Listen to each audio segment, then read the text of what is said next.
ہوتی تھی اور نہ ہی ان کی نسل چلتی تھی۔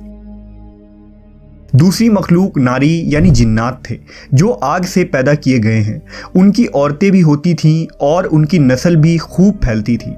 خدا نے انہیں اپنی حمد و ستائش کرنے کے لیے بنایا تھا۔ یہ سب اللہ کے آسمانی لشکر تھے، وہ اس مقصد کے لیے بنائے گئے تاکہ اپنے خالق و مالک کو جانیں، اس سے شادمان ہوں، ہمیشہ تک اس کی خدمت اور عبادت کریں۔ ایک مسلمان کے ایمان بالغیب کا تقاضا ہے کہ وہ ان تمام مخلوقات کے بارے میں جو کچھ قرآن و حدیث سے ثابت ہے اس پر بلا کسی کمی و بیشی اور شک کے ایمان لائے۔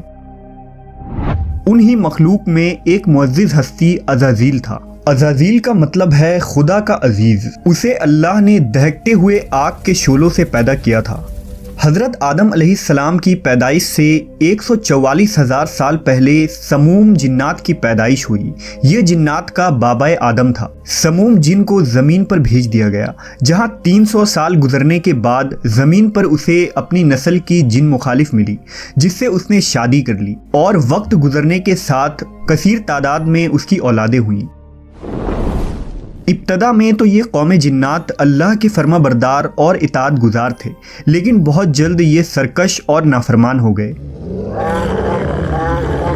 جب ان کی بدعمالیوں کی حد پار ہو گئی تو کثیر تعداد میں جنات نے موت کا ذائقہ چکھا اور وہ مر گئے۔ اس دوران جو نیک جنات تھے وہ باقی بچ گئے اور ان کی نسل آگے بڑھی۔ انہی جناتوں میں ایک مشہور جنات جن چلیپا تھا۔ چلیپا کا چہرہ ببر شیر جیسا تھا۔ چلیپا نہایت ہی قد آور اور بہادر جن تھا۔ اس کی بیوی کا نام تبلیس تھا، جس کا چہرہ بھیڑیے کی مادہ کی طرح تھا۔ وہ اپنے شوہر کی طرح دلیر اور طاقتور جن تھی۔ اس کی تمام قوم پر اس نے اپنی دھاک بیٹھا رکھی تھی اور قوم کا بچہ بچہ چلیپا کا احترام کیا کرتا تھا۔ ان کے یہاں ایک بچے کی پیدائش ہوئی جس کا نام عزازیل تھا۔ عزازیل میں اپنے ماں اور باپ دونوں کی خصوصیات شامل تھی، یعنی وہ نہایت ہی سرکش، مکار، بہادر اور طاقتور تھا۔ روایتوں کے مطابق قوم جنات کو دنیا میں بسایا گیا اور یہ حضرت آدم کی پیدائش سے 50,000 سال قبل کا زمانہ تھا۔ بہت جلد یہ جنات سرکش ہو گئے اور خدا کے نافرمان بن گئے۔ جب جھگڑے اور فساد سے زمین لرزا اٹھی تو آسمان سے فرشتوں کو حکم دیا گیا کہ جاؤ اور ان سرکش جنات کو مار پھینکو۔ لہٰذا اس کائنات میں پہلی خون ریز جنگ ہوئی۔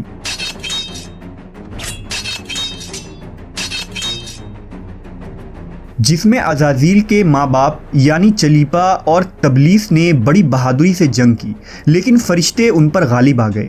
فرشتوں کا وار ان جناتوں پر اس طرح پڑتا کہ وہ اشک کھا کر گر پڑتے۔ اسی جنگ کے دوران عزازیل کے ماں باپ مارے گئے اور قوم جنات کے سرکش جنوں کو قیدی بنا لیا گیا۔ ان قیدیوں میں شہزادہ عزازیل بھی تھا۔ فرشتے جب اسے بارگاہ الہی میں لائے تو ان کو حکم ہوا کہ عزازیل کی بہترین تربیت کرو۔ چنانچہ فرشتوں نے عزازیل کی تربیت بہترین انداز سے کی۔ عبادت، ریاضت کے طریقے اور آداب سکھائے گئے۔ اس طرح وہ بہت جلد اللہ کا مقرب ترین بندہ بن گیا۔ ایک وقت ایسا آیا کہ عزازیل اللہ کا سب سے چہیتا، عبادت گزار، ریاضت کرنے والا اور زاہد بندہ تھا، جس میں اس کا کوئی ثانی نہ تھا۔ حکمت و دانشوری میں بھی اسے کمال حاصل تھا۔ عزازیل اپنی عبادت و ریاضت کی وجہ سے اس درجے تک پہنچ چکا تھا کہ اسے فرشتوں کا معلم مقرر کر دیا گیا اور آسمان والے اسے عابد کہہ کر پکارنے لگے۔ حضرت کعب بن احبار کا بیان ہے کہ عزازیل 40,000 برس تک جنت کا خزانچی تھا، 80,000 برس تک فرشتوں کا ساتھی رہا، 20,000 سال تک فرشتوں کو واز سناتا رہا۔ جس ممبر پر بیٹھ کر عزازیل فرشتوں کو درس دیا کرتا تھا، اسی ممبر کے نیچے حضرت جبرائیل، میکائیل، اسرافیل اور عزرائیل علیہ السلام بیٹھ کر اس کی درس و تدریس سنا کرتے تھے۔ لیکن اللہ کو بخوبی آگاہی تھی کہ یہ اصل میں لعین ہے اور ایک معین مدت کے بعد ذلیل ہوگا، اور اپنے انجام سے غافل اس عزازیل کا خاتمہ کفر کے حالت میں ہوگا۔ لہٰذا ایک روز عزازیل نے لوح محفوظ کو دیکھا کہ اس میں ایک عبارت تحریر کی گئی ہے جس کے الفاظ تھے کہ میں اللہ کی پناہ مانگتا ہوں شیطان مردود سے۔ اس عبارت کو پڑھتے ہی عزازیل غالباً 2000 سال تک روتا رہا اور بارگاہ الہی میں حاضر ہو کر دریافت کرنے لگا کہ اے رب العالمین، یہ شیطان رجیم کون ہوگا جس سے پناہ مانگی جائے گی؟ اللہ نے عرض کیا، ہمارا ایک ایسا بندہ جسے ہر نعمت سے سرفراز کیا جائے گا مگر ایک حکم نہ ماننے کی وجہ سے وہ مردود ہو جائے گا۔ عزازیل نے خواہش کی کہ میں اس ملعون کو دیکھنا چاہتا ہوں، جس پر اللہ کی جانب سے عرض کیا گیا کہ تو جلد اسے دیکھے گا۔ عزازیل ہر لمحے اس سوچ میں غمگین رہتا کہ آخر وہ ملعون کون ہوگا جو خدا کا حکم ماننے سے انکار کرنے کی جرت کرے گا۔ اس خوف سے وہ مزید عبادت اور توبہ میں مصروف رہنے لگا، یہاں تک کہ ہزاروں سال بیت گئے۔ جب ایک روز عزازیل کو معلوم ہوا کہ اللہ تعالیٰ ایک نئی مخلوق پیدا فرما رہے ہیں جس کے لیے دنیا کے ہر کونے سے مٹی لائی گئی ہے، اللہ تبارک و تعالیٰ نے حضرت آدم کے پتلے کو اپنے دست قدرت سے پیدا فرمایا اور یہ بغیر روح کے 40 سال تک اسی حالت میں پڑا رہا۔ فرشتے جب اس کے پاس سے گزرتے تو گھبرا جاتے۔ ان میں سب سے زیادہ گھبرانے والا ابلیس تھا۔ یہ اس کے پاس سے گزرتا تو اسے مارتا، جس کی وجہ سے اس جسم سے ایسی آواز نکلتی جیسے کھنکھناتی مٹی کی ٹھیکری سے نکلتی ہے۔ اور پھر وہ دن بھی آ گیا جب رب العالمین نے فرشتوں سے فرمایا کہ میں زمین پر اپنا ایک نائب بنانے لگا ہوں، وہ زمین پر میرے احکام کو نافذ کروائے گا۔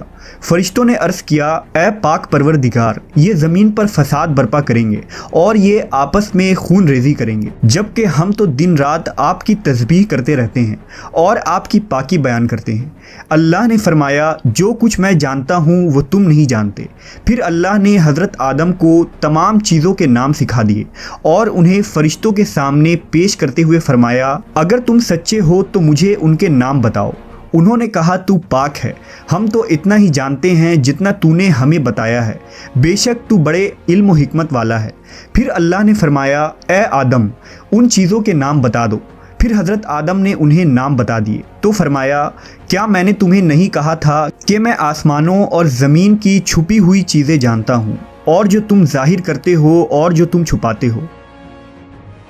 پھر فرشتوں کو حکم دیا گیا کہ آدم کو سجدہ کرو، لہذا انہوں نے سجدہ کیا، مگر عزازیل نے سجدہ سے انکار کیا۔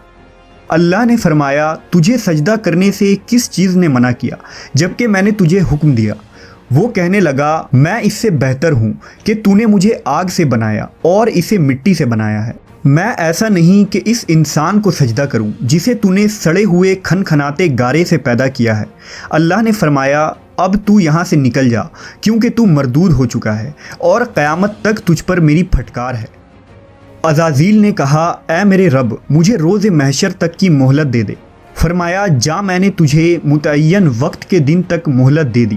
اس نے کہا، مجھے تیری عزت کی قسم، میں ان سب کو یقیناً بہکاؤں گا، ان پر حملہ کروں گا، ان کے آگے سے بھی اور پیچھے سے بھی، اور ان کے دائیں جانب سے بھی اور بائیں جانب سے بھی، اور آپ ان میں سے اکثر کو شکر گزار نہیں پائیں گے۔ اللہ نے فرمایا، یہاں سے ذلیل و خوار ہو کر نکل جا، ان میں سے جو شخص تیرا کہنا مانے گا میں ان سب سے جہنم کو بھر دوں گا۔ اور یوں بارگاہ خداوندی سے دھتکارے جانے کے بعد عزازیل ابلیس بن گیا۔ اپنی غرور و تکبر اور رعونت کی بنا پر اس کی ہزاروں سال کی عبادت و ریاضت ضائع ہو گئی اور اسے عرش سے فرش پر پٹک دیا گیا۔ اسلام کے علاوہ دوسرے مذہبی کتابوں اور عقیدوں میں بھی ابلیس یا عزازیل کا ذکر ملتا ہے۔ یونانی کتابوں میں اسے اپولین اور کتاب مقدس میں لوسیفر یا سیٹن کہا گیا ہے۔